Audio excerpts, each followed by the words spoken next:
नमस्कार, जय भारत। तो कैसे हैं आप लोग? मैं जय मिश्रा है कि मैं आप सभी का स्वागत करता हूँ। आज हम बात करने वाले हैं एक ऐसे विषय पे कि कौन-कौन सी ऐसी गलतियाँ आप करते हैं जिसकी वजह से आपका सिलेक्शन रुक जाता है, किन्हें अवॉइड करना चाहिए। तो आज का जो टॉपिक है वो है don't make these mistakes in NEET 2027।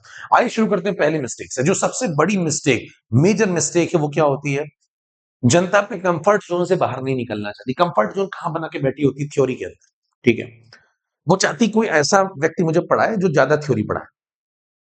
जो कम न्यूमेरिकल लगवाए, जो फॉर्मूला बेस ज़्यादा पढ़ाए, जो आसान-आसान पढ़ाए, डीप में मत जाए, ऐसे व्यक्ति को ढूँढती। वहाँ उनका कम्फर्ट ज़ोन छिपा होता है। उनकी तरफ अट्रैक्ट होते हैं, क्योंकि भई आसान चीज़ें चाहिए। जीवन में देखिए आसान झूठ सुनना पसंद है कठिन सच के बजाय। तो लोग उस तरफ ज़्यादा अट्रैक्ट होते हैं। लेकिन मेरे दोस्त उससे आपको लॉन्ग लास्टिंग रिज़ल्ट नहीं मिलने वाले हैं। अगर आप सिर्फ थ्योरी ऊपर-ऊपर की पढ़ेंगे, फॉर्मूला बेस्ड चीज़ें करेंगे, डीप में नहीं कॉन्सेप्ट क्लियर करेंगे, न्यूमेरिकल नहीं लगाएँगे, तो वहाँ पे निबंध तो आने वाला नहीं है। कि फर्स्ट ऑर्डर पे निबंध आ गया 300 शब्दों में, है ना? टिप्पणी करिए। आपने 150 शब्द लिख दिए, उसका कहा भाई साहब लगता है आपको समझ में नहीं आया होगा, फिर से समझाता हूँ, फिर से 150 लिख दिया। वही सेम। तो ऐसा तो चलेगा नहीं वहाँ पे। वहाँ पे प्रॉपर एप्लीकेशन आएगा। इस बार भी आपने सवाल देखा होगा, कोएफिशिएंट चेंज कर दिया था ज़ीरो ऑर्डर। भाई आपको थ्योरी के अंदर उसके डेरिवेशन ही पता होनी चाहिए, कायदे से पढ़ा होना चाहिए, तभी कर पाएँगे। तो आप कंफर्ट ज़ोन से पहली बात तो बाहर निकलिए, थ्योरी भी करिए, थ्योरी के बिना न्यूमेरिकल होंगे नहीं, लेकिन मेरे दोस्त केवल थ्योरी के भरोसे मत रहिए, साथ में न्यूमेरिकल एप्लीकेशन पे भी काम करिए। मतलब आपको इन दोनों फैक्टर को बैलेंसिंग करना आना चाहिए, किस प्रोपोर्शन में आपको कार्यक्रम करना है। जैसे आप 6 घंटे क्लास में पढ़ रहे हैं, उसमें कुछ थ्योरी भी होती है, न्यूमेरिकल भी होते हैं, फिर आप घर में बैठिए 250 क्वेश्चन आपको मॉड्यूल में मिलते हैं, मैं देता हूँ, वो लगाइए, पीवाईक्यू लगाइए, टेस्ट दीजिए। Mistake number 2, attempting test without analysis. ये ठीक उसी प्रकार से जैसे आपकी बॉडी में कोई समस्या है, आप चेकअप कराने गए, ब्लड टेस्ट कराया, ब्लड टेस्ट में आपने मान लीजिए सब कुछ कराया, पूरा एकदम डिटेल वाला है ना, लिपिड वाला, उसमें सब लिख करके आ गया, फिर आपने 2 महीने बाद फिर करा लिया, देखते ही नहीं आप उसमें क्या निकला, एनालाइज़ कुछ कर ही नहीं रहे, डॉक्टर के पास जा ही नहीं रहे, उसको दिखा ही नहीं रहे, कह रहे खुद ही देख लूँगा, अपना इलाज खुद ही करे जा रहे हैं। भाई दिखाओ तो सामने वाले को जाकर के क्या है, क्या क्रिएटिनिन आया, क्या एसजीपीटी आया, क्या हीमोग्लोबिन आया, क्या विटामिन बी12 आया, है ना, विटामिन डी क्या आया, किसकी डेफिशिएंसी, किसकी समस्या है? थायराइड क्या है, क्या नहीं है, तो उसको समझना पड़ेगा ना। एनालिसिस के बिना टेस्ट देते रहने का कोई मीनिंग नहीं है। वो ठीक उसी प्रकार से कि आप रिपोर्ट्स इकट्ठी करते जा रहे हैं और दिखा किसी कुछ नहीं रहे हैं और खुद ही एनालाइज़ कर लेते हैं या खुद ही सोच लेते हैं कि मैं सब सही हूँ और बस इकट्ठी कर के एक जगह बंडल बना दिया, कोई फ़ायदा नहीं है। टेस्ट में अपनी गलतियों को पहचानिए। टेस्ट में कहाँ-कहाँ गलती होती है, जैसे मान लीजिए आप एक टॉपिक का टेस्ट देते हैं, माइनर है, तो माइनर में आपका ऐसा नहीं कि पूरा का पूरा टॉपिक खराब होगा, आपका टॉपिक का एक हिस्सा खराब होगा, एक सब टॉपिक खराब होगा। उस सब टॉपिक को सही करिए। उस सब टॉपिक को फिर से नोट्स में खोलिए, देखिए क्या वैसी चीज़ वहाँ हुई है नोट्स में? अगर हुई है तो फिर आपकी गलती है, नहीं हुई है तो फिर उसकी गलती है, जिसने आपको पढ़ाया उसको बदल डालिए। नहीं तो खुद को बदल डालिए अगर आपकी गलती है तो। बदलना पड़ेगा, किसी एक को बदलना पड़ेगा, या तो खुद को बदलिए या पढ़ाने वाले को बदलिए, लेकिन सिस्टम को सही करिए। सिस्टम नहीं सही करेंगे तो रिजल्ट नहीं आने वाला, कन्फर्म, एक साल वेस्ट आपका। ठीक है भई? तो एनालिसिस करिए और एनालिसिस पे एक्शन भी करिए तुरंत, बिना रुके, तुरंत एक्शन करना है आपको। एक्शन के लिए आपके साथ ऐसा नहीं कि आपका 2-3 साल का समय है, 1 साल के अंदर एक्शन, रिएक्शन सब करके खत्म कर देना है खेल को। Wind up. Mistake number 3, pattern based preparation. आजकल जनता क्या है, पैटर्न एनालाइज करना शुरू कर चुकी है। कहीं तो ऐसे मास्टर भी मिले भाई साहब, बता देते हैं कि देखो ऐसे, देखो पिछले 10 साल का ऐसा आया है, तो अब यहाँ से ऐसा होगा, वहां से वैसा होगा, इस टाइप के सवाल आएंगे, ऐसे अंधी मारनी है। कुछ भी वीडियो चल रहा है भाई। पैटर्न बेस्ड प्रिपरेशन, बोर्ड का पेपर बना दिया भाई लोगों ने, है ना, इतने सवाल इससे आने तय, नहीं तो कोर्ट केस कर देंगे। कह रहे आईनिक से 3 सवाल नहीं आए तो मैं कोर्ट में चला जाऊँ। अरे भाई ऐसे थोड़ी होता है, पेपर है भाई, तैयार हो गया ये है।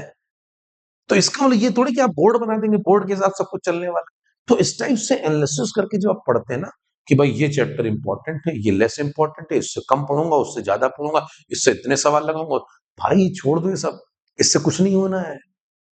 आप देखिए इस बार का पेपर, कहीं से भी रैंडम कोई सवाल कहीं से ज्यादा आ गए, कहीं से कम आ गए, कहीं से बिल्कुल ही कम आ गए, कहीं से आए नहीं। जिससे आप सोचे थे बहुत इंपॉर्टेंट चैप्टर है, वहां से कम सवाल, जिससे आप सोचे थे कम इंपॉर्टेंट है, वहां से ज्यादा सवाल। तो ऐसे कुछ नहीं होता भाई, आप समझिए, इस गलतफहमी से निकलिए। आप एक कॉम्पिटिटिव एग्जाम दे रहे हैं, ये कोई पैटर्न बेस्ड एग्जाम नहीं है। यहाँ पे कोई ऐसी लिमिटेशन नहीं है कि एग्जामिनर को हर चैप्टर से बराबर बराबर सवाल देने हैं। कोई लिमिटेशन नहीं उसके पास, उसको फ्री छोड़ा गया है, बनाओ, कहाँ से कैसा सवाल देना है वो भी उसकी इच्छा है। हाँ, उसको एक दायरे में रहना है, कि कोर्स के दायरे में रहना है, कोर्स के बाहर नहीं देना है। लेकिन उसके अंदर वो खेल सकता है। तो पहली बात, आप इस मिथ से निकलिए कि आपको इस प्रकार की तैयारी करनी है, इस सब्जेक्ट में ऐसा कर। भाई सबको बराबर वेटेज देना है, हर सिर्फ टॉपिक को बराबर वेटेज देना है। फिजिकल केमिस्ट्री में जितने टॉपिक है, 9 टॉपिक तो 9 के 9 को बराबर वेटेज दीजिए। सबको डीप में पढ़िए, सबके सवाल लगाइए, कोई कोना खाली मत छोड़िए। उसके बाहर तो नहीं आएगा ना सवाल।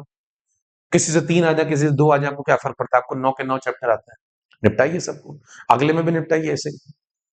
तो तैयारी आपको 1 साल दिया गया, ऐसा थोड़ी आपको भाई साहब 2 महीने दिए गए कि 2 महीने आप तैयारी करके निकल जाइए। ये थोड़ी बोला एनटीए वालों ने कि 2 महीने में एग्जाम होएगा। 1 साल बाद एग्जाम होगा, तो 1 साल बहुत होता है मेरे दोस्त। 1 साल में तो क्या-क्या बदल जाता है। तो जब भी तैयारी करिए तो पूरी फुल फ्लेज तैयारी करिए, पूरे मन से एकदम अंदर तक घुस के तैयारी करिए, डूब के तैयारी करिए। पैटर्न बेस्ड अप्रोच वगैरह से एकदम दूर रखिए। इस प्रकार की वीडियो मत देखिए कि इससे ज्यादा सवाल, उससे कम सवाल, और ये एनालिसिस और वो एनालिसिस। हर चैप्टर को बराबर वेटेज देना है, पूरी मेहनत करनी है।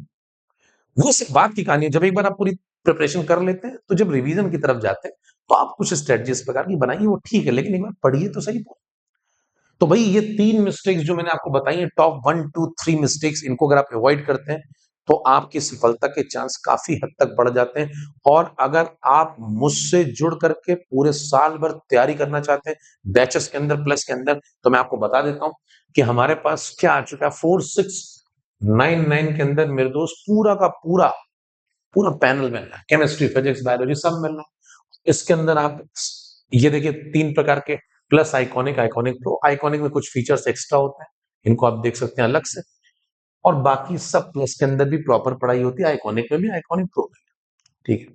तो अगर आपके पास ठीक ठाक अमाउंट है इन्वेस्ट थोड़ा सा करने के लिए, 12,999, तो आइकॉनिक बेस्ट है। आइकॉनिक पे जाइए मेरे ख्याल से, और आइकॉनिक लेते हैं आपको सारे फीचर्स मिल जाते हैं, जो भी जरूरी फीचर्स है, आपका काम बन जाएगा। अगर आप मेरी छत्र छाया में रहना चाहते हैं, तो जैसे ये देखिए, ये टीम लीजेंड है ना? और इसमें मेरा कोड है जे स्टार लाइव। ठीक है। अगर आप मेरे गाइडेंस में रहना चाहते हैं, तो जे स्टार लाइव यूज करिए। ये मेरा कोड है JSTARLIV। डिस्क्रिप्शन बॉक्स के अंदर आपको लिंक भी मिल जाएगा, वहां जाकर के एम्बेडेड लिंक होगा, उस पर क्लिक करिए। क्लिक करने के बाद आप वहां से सब्सक्रिप्शन ले सकते हैं। अगर आप मेरे कोड से सब्सक्रिप्शन लेते हैं, तो आप पूरे साल भर मेरे गाइडेंस में रहेंगे और मेरे से कनेक्टेड रहेंगे। ठीक, जैसे कि टीम लीजेंड का बैच है, एक और बैच इसके बाद आने वाला फिनिक्स 2.0 के बाद, और ऐसे और भी बैचेस देख सकते हैं आप। एक और बैच है जिसमें मैं हूँ, वॉरियर बैच। इसके अंदर ही मैं आपको फिजिकल केमिस्ट्री पढ़ाऊंगा। तो फिजिकल केमिस्ट्री मैं पढ़ाने वाला हूँ, organic chemistry acid sir, inorganic chemistry आपको रमेश चारदर सर पढ़ाएंगे, जूलॉजी आपको पढ़ाएंगे अमित गुप्ता सर, बॉटनी आपको पढ़ाएंगे प्रणव सर, और अनुपम सर आपको फिजिक्स पढ़ाएंगे। ऐसे ये टीम है देखिए। तो ये टीम के अंदर सीट में आपको बायोलॉजी पढ़ाएंगे, है ना? फिजिक्स आपको प्रतीक जैन सर पढ़ाएंगे, और 3 लोग मिलकर के आपको केमिस्ट्री पढ़ाएंगे। आकांक्षा मैम आपको इनऑर्गेनिक, और सॉरी ऑर्गेनिक, और इनऑर्गेनिक, ऑर्गेनिक, इनऑर्गेनिक है, और ऑर्गेनिक आपको पढ़ाएंगे कौन?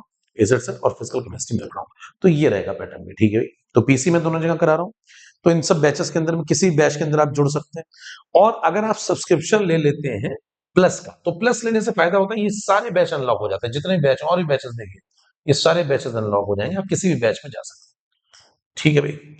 तो अगर आप मन बना चुके हैं कि भाई मेरे को मिस्टेक्स ये सब नहीं करनी और सही से तैयारी करनी है, तो जुड़ जाइए फटाफट फिनिक्स 2.0, फिनिक्स 3.0, है ना? किसी के अंदर एक में जुड़ जाइए, एक बैच ले लीजिए, प्रॉपर प्लस ले लीजिए, उसका बैच के अंदर इनरोल हो जाइए। आप अपने मन से टीचर भी सेलेक्ट करके टीम भी बना सकते हैं, और तैयारी करना शुरू कर दीजिए। अगर आपको वीडियो आज का इन्फॉर्मेशन भरा लगा हो, फायदेमंद लगा हो, तो वीडियो को लाइक करिए, शेयर करिए, और चैनल को सब्सक्राइब करिए। मिलते हैं किसी और एक ऐसे वीडियो में, तब तक के लिए लेट्स गेट